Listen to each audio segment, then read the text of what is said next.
The morning Sarah Miller walked into the law office, she wore the same black dress from her mother's funeral 3 days ago. The coffee stain on the sleeve reminded her of that chaotic morning when she'd rushed between the funeral home, the florist, and the cemetery, while her older brother Michael handled what he called the important stuff, meaning the will reading she wasn't invited to. The October rain had been relentless during the burial. Sarah remembered standing at the graveside, holding an umbrella over her father's wheelchair, while Michael stood under the funeral home's tent, checking his phone. Even in grief, he was networking. Their mother would have hated that, but she wasn't there to scold him anymore. "I am sorry, Miss Miller, but there must be some mistake," the receptionist had said when Sarah called the law office the day after the funeral. "The Henderson family will was read yesterday morning. You weren't on the list of beneficiaries." That phone call replayed in her mind as she sat across from attorney Robert Chen, whose expensive suit and sympathetic smile couldn't mask the uncomfortable truth he was about to deliver. His office overlooked the town square where Sarah had played as a child, where her parents had taken her and Michael for ice cream every summer Sunday. Those memories felt like someone else's life now.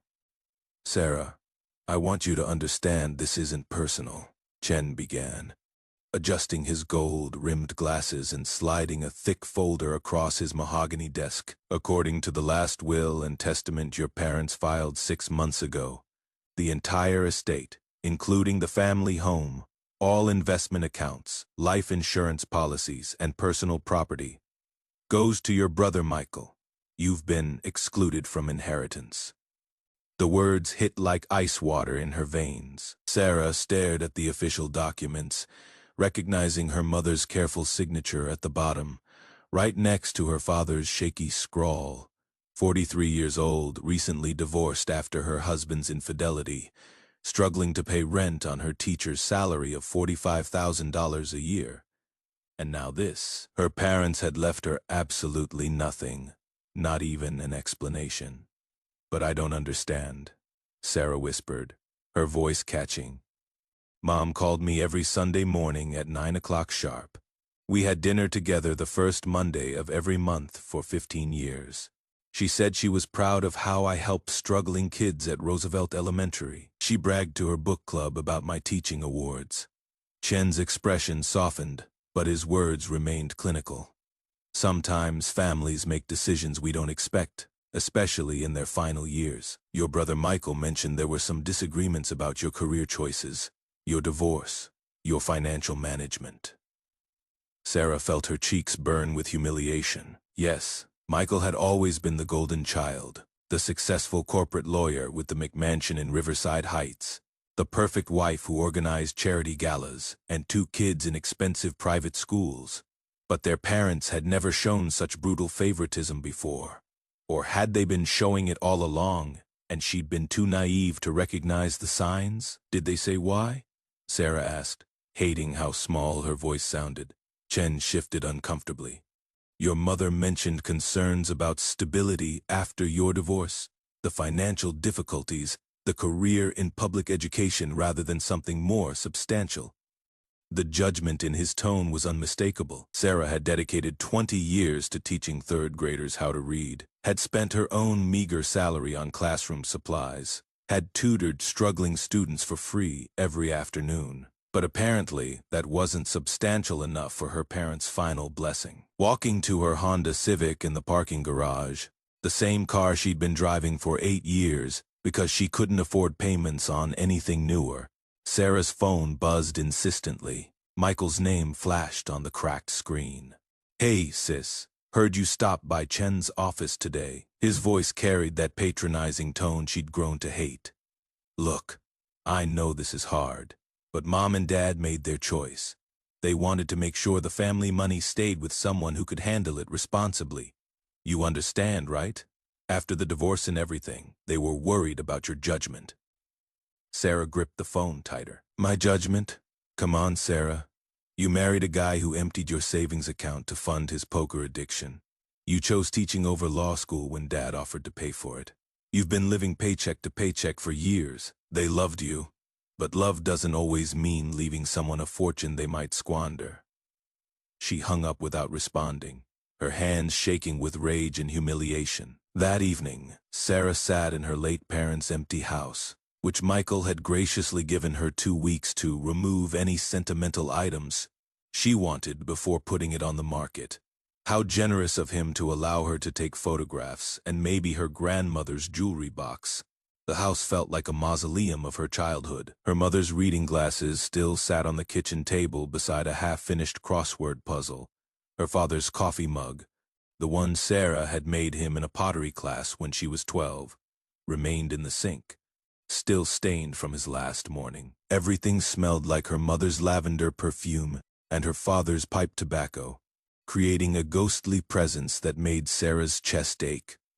Walking through the rooms, Sarah found herself cataloging memories. The living room where they'd opened Christmas presents, where she'd practiced piano recitals, where Michael had announced his acceptance to Harvard Law School. The kitchen where her mother had taught her to bake cookies, where family dinners had grown increasingly strained as Michael became more successful and Sarah remained just a teacher. The hallway lined with family photographs. But looking closer now, Sarah noticed something disturbing. In the pictures from the past 5 years, she appeared less and less frequently. Had her parents been gradually editing her out of their lives? In her parents' bedroom, Sarah found herself drawn to her mother's antique vanity, the one that had belonged to her grandmother. She'd always loved sitting there as a little girl, pretending to put on makeup with her mother's lipstick. Now she opened the small drawers mechanically, finding costume jewelry, old perfume bottles, reading glasses in every prescription her mother had needed over the years. In the bottom drawer of the nightstand, her fingers touched something unexpected, a small brass key taped to the back panel with yellowing Scotch tape. The key was old and ornate, completely different from the modern house keys and car keys scattered throughout the drawer. Sarah held it up to the lamp, examining the intricate design carved into the metal. She'd never seen this key before. Her mother had been secretive about some things, especially in her final months after the cancer diagnosis.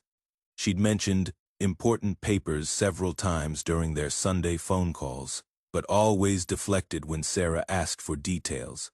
When the time comes, her mother would say mysteriously, "There are things you need to know when the time comes." The basement.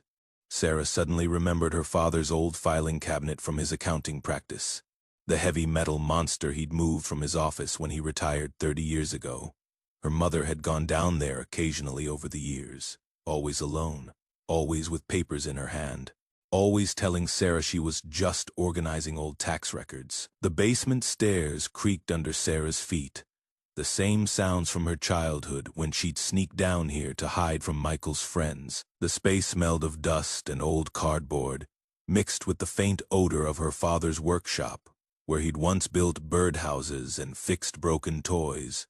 The filing cabinet sat in the corner behind boxes of Christmas decorations, looking ancient and important. The brass key fit perfectly into the bottom drawer lock with a satisfying click. Inside, Sarah found manila folders labeled with years going back to 1985, tax returns, insurance documents, investment statements, but wedged behind everything else, hidden in the very back of the drawer, was a thick manila envelope with her name written in her mother's careful handwriting. For Sarah Elizabeth Miller, when the time comes, private and confidential. Her hands trembling with anticipation and dread, Sarah carefully opened the envelope.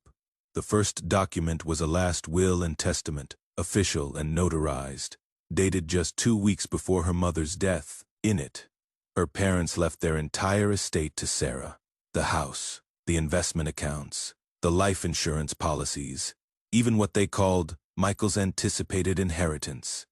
But this wasn't the will attorney Chen had read to Michael 3 days ago. The second document was a letter written in her mother's careful handwriting on her personal stationery.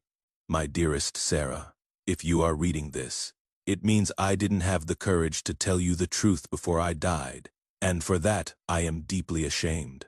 The will that Michael believes to be genuine isn't real. Your father and I created it to test him, to see what kind of man he'd become when he thought he held all the power and all the money. Over the past 5 years, we've watched our eldest son become someone we barely recognize, greedy, dismissive of your achievements, cruel to his own wife and children when money was involved. And worst of all, manipulative toward us when he thought inheritance was at stake. The man we raised disappeared somewhere along the way, replaced by someone who sees family as a business transaction. We've also watched you choose love over money again and again. You became a teacher because you wanted to help children, not because it would make you wealthy. You divorced your husband when he betrayed your trust, even though staying married would have been financially easier. You spent your own limited salary buying supplies for students whose families couldn't afford them. You chose character over cash every time. The real will is in this envelope, properly notarized and legally binding. You are our true heir, the daughter who embodies the values your father and I tried to instill in both our children. But Sarah, I am leaving you with a choice that I pray will bring you peace rather than pain. You can take this to court and claim what is legally yours. Or you can let Michael keep believing he won everything. Sometimes the greatest revenge isn't destruction. It is letting someone live with the consequences of their own character. Sometimes justice is simply watching someone celebrate a victory that was never real. The third document will explain everything we learned about Michael's true motivations. I am sorry, I was too weak to face this conversation while I was alive. Your father and I love you more than you know, and we trust your judgment more than we ever trusted his. All my love. Mother Sarah's vision blurred with tears as she reached for the third document with shaking hands. It was a report from a private investigator named James Morrison, complete with photographs, financial records, and recorded phone conversations. The investigation had lasted 6 months, covering Michael's business dealings, his family life, and most damning, his conversations with their aging parents. According to Morrison's report, Michael's prestigious law firm was hemorrhaging money due to his poor business decisions and expensive lifestyle. He'd borrowed heavily against his house, taken cash advances on multiple credit cards, and was facing potential bankruptcy within 18 months. He desperately needed their parents' inheritance to save his financial reputation, but he'd never been honest about his situation. Instead, according to the recorded conversations included in the report, Michael had spent months systematically turning their parents against Sarah. He'd told them she was financially irresponsible because of her divorce. He'd claimed she only visited them because she wanted money. He'd even suggested that her teaching career was just a phase, and that she would eventually ask them for money to go back to graduate school. But the most heartbreaking part of the report was a series of phone conversations Morrison had recorded between Michael and his wife Diane. In these calls, they discussed their parents as the old folks and strategized about how to ensure Sarah got as little as possible from the estate. Sarah's too sentimental, Michael had said in one recorded call. She'll be satisfied with some family photos and maybe grandmother's jewelry. The important thing is keeping the real money in the family, our family. Do you think she suspects anything? Diane had asked. Are you kidding? She is still playing the devoted daughter, calling every Sunday, bringing them casseroles. She has no idea they're disappointed in how her life turned out. I've been very careful about that. Sarah sat on the cold basement floor, surrounded by the truth her mother had uncovered and hidden. She owned everything, the house, the investments, the insurance money. But more than that, she owned the knowledge of who her brother really was beneath his expensive suits and practiced charm. Her phone rang, startling her from her thoughts. Michael's name appeared on the screen again. Sarah, I've been thinking about our conversation earlier, and I realize I might have sounded harsh. His voice was smooth, calculated. I know this is incredibly difficult for you, losing mom and dad, and then dealing with the inheritance situation. It is a lot. She almost laughed at his transparent manipulation. It certainly is a lot, Michael. Here is what I am thinking. I know mom and dad didn't leave you anything, but family is family, right? When the house sells, and the market is really strong right now, Chen thinks we can get close to asking price. Maybe I can give you a little something. You know, for old time's sake, maybe 15 or 20,000. That would help with your rent for a while. The condescension in his voice was unmistakable. He was offering her pocket change from her own inheritance, acting like he was being magnanimous. That is very generous of you, Michael. I am not heartless, you know. Family is family, even when parents make difficult decisions. And who knows, maybe this will motivate you to make some better financial choices going forward.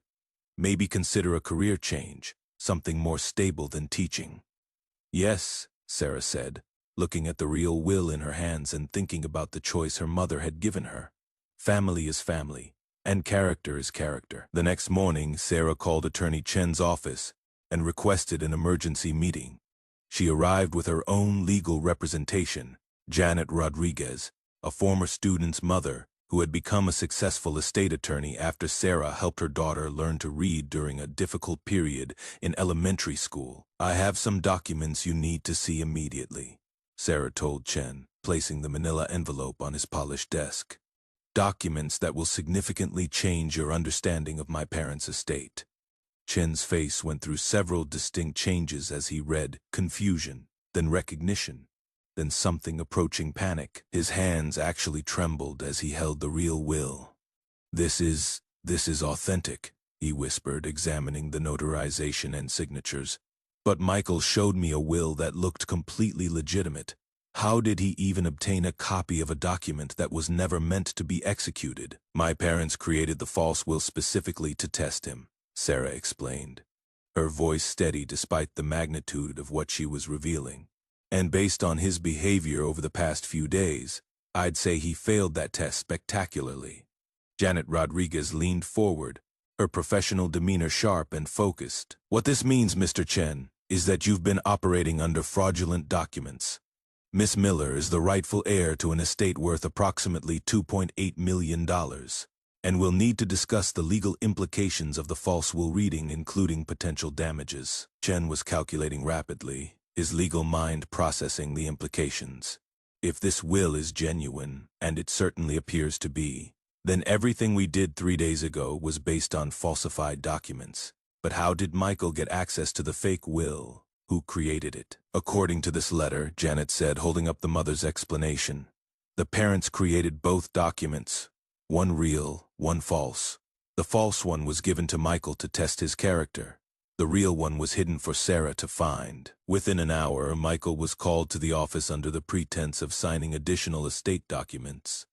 Sarah watched from the conference room's interior window as her brother strutted through the law office's marble lobby, probably expecting to sign more paperwork related to his windfall. He wore his most expensive suit, the navy blue one with subtle pinstripes that cost more than Sarah made in a month. His shoes were polished to a mirror shine. His tie was silk, and his briefcase was Italian leather. Everything about him screamed success and entitlement. Sarah almost felt sorry for him, almost. The conversation in Chen's office was muffled by thick walls, but Sarah could see Michael's body language change from confident to confused to enraged. His perfectly styled hair began to look disheveled as he ran his hands through it. His face grew red, then pale, then red again. He was shouting now, his voice rising enough to penetrate the walls as he demanded to know where this other will came from. The question isn't where this will came from, Janet Rodriguez said as she and Chen entered the conference room 20 minutes later. The question is how your brother obtained a fraudulent document and why he never mentioned that your parents had serious concerns about his financial situation and moral character. Sarah finally understood the full scope of her mother's final gift. Not just the inheritance money, but the choice between justice and revenge, between destruction and mercy. Her mother had given her the power to completely destroy Michael financially and professionally, or the wisdom to let him destroy himself through his own actions. Michael, Sarah said when her brother was finally brought into the conference room, his expensive suit now wrinkled and his confident demeanor completely shattered. I think we need to have a conversation. Her brother's eyes were wild, desperate, darting between the legal documents spread across the conference table. Sarah, this is completely insane. That will has to be fake. It has to be. Mom and Dad loved me more, they always said so. I was the successful one. the one who made them proud. They tested you, Michael, Sarah interrupted. Her voice calm despite the emotional storm inside her chest. And you failed in every possible way, but I am going to give you something they never did, a second chance. She slid a document across the polished table, one that Janet had prepared during Michael's meeting with Chen. This is a settlement agreement. You sign over the house to me immediately. It is legally mine anyway, according to the real will. In exchange, I give you $50,000 from the estate, and we never speak publicly about the fraudulent will. You walk away from this office, and we both pretend this conversation never happened. Michael stared at the papers as if they were written in a foreign language. His hands shook as he picked them up, his breathing shallow and rapid. $50,000, Sarah? This is a $3 million estate. The house alone is worth $800,000. No, Michael, Sarah said quietly, meeting his gaze directly. This is me saving you from a criminal fraud investigation. This is me not destroying your law practice and your marriage when word gets out about what you did. This is me not calling the State Bar Association about your ethics violations. This is the kindness you never showed me even when we were children. The conference room fell silent except for the antique clock on Chen's wall and the sound of Michael's labored breathing. Outside the windows, normal people were going about their normal lives, unaware that a family was disintegrating 20 floors above their heads. Michael's voice was barely a whisper. You planned this. You and Mom. You planned this whole elaborate scheme to humiliate me. Mom planned it, Sarah corrected, feeling tears threaten but refusing to let them fall. I am just deciding how it ends. You can sign this agreement and salvage what is left of your life, or you can fight it and lose everything, your choice. Michael's hands trembled violently as he reached for the gold pen Chen offered. His signature was nothing like the confident scrawl Sarah remembered from birthday cards and Christmas gifts. As he signed his name, tears of rage and humiliation dropped onto the expensive paper. This isn't over, Sarah, he whispered, as he gathered what remained of his dignity and prepared to leave. Family doesn't end because of money. You are absolutely right, she replied, thinking about the love her parents had shown her even in death, contrasted with the manipulation Michael had shown them in life. It doesn't end because of money. It ends because of character, and yours has been over for a very long time. 3 months later, Sarah stood in the garden behind her childhood home. Her home now, watching the sunset paint the sky in shades of gold and purple. She left her teaching position at Roosevelt Elementary and used her inheritance to open the Miller Foundation for Childhood Literacy, a nonprofit organization that provided free tutoring and books to underprivileged children throughout the county. The foundation was headquartered in what used to be Michael's designated home office, the room where he'd planned to manage his inheritance and continue building his empire of success. Instead, it was filled with donated books, tiny chairs, and reading volunteers who understood that some victories were measured in children who discovered they could read, not dollars in investment accounts. Michael had called twice since signing the settlement. Once to ask for more money when his law firm finally collapsed under the weight of his financial mismanagement. Once to inform her that his wife had filed for divorce after learning about the inheritance situation and his history of lying about money. Sarah had listened to both voicemails and deleted them without calling back. She'd heard from mutual acquaintances that Michael had moved back in with his parents' former neighbors, the Johnsons, who'd taken pity on him after his bankruptcy became public knowledge. He was working as a paralegal at a small firm across town, making less than Sarah had as a teacher. His children visited him every other weekend, confused about why Daddy didn't live in the big house anymore. Sometimes Sarah felt sorry for him. Sometimes she wondered if their mother had been too harsh, too calculating in her final test. But then she would remember the recorded phone conversations, the way he'd called their parents, the old folks, the way he'd manipulated their grief and age for his own benefit. Justice, she'd learned, wasn't always about punishment. Sometimes it was simply about truth. Sometimes the most devastating verdict was allowing someone to live with the natural consequences of their choices. On her mother's birthday in December, Sarah placed fresh white roses on both her parents' graves and whispered, "Thank you for teaching me the difference between love and manipulation, between family and transaction. Thank you for trusting me with the truth." The winter wind rustled through the bare cemetery trees, carrying the faint scent of snow and the promise of spring renewal. Sarah could almost hear her mother's voice in that wind. "You chose well. My daughter, you chose mercy over revenge, and that is the inheritance that matters most." As Sarah walked back to her car, she didn't notice the figure watching from behind a distant headstone. Michael had been coming to the cemetery every week since the settlement, unable to accept what had happened, still trying to understand how everything had gone so wrong so quickly. But some stories don't end with dramatic confrontations or perfect reconciliations. Some stories end with people becoming exactly who they were always meant to be, for better or worse. And sometimes that quiet truth is the most devastating verdict of all. Not because it destroys anyone, but because it reveals who they already were underneath all the pretense. The inheritance had never really been about money. It had been about character, about values, about the kind of person you become when you think nobody is watching. Sarah had passed that test without even knowing she was taking it.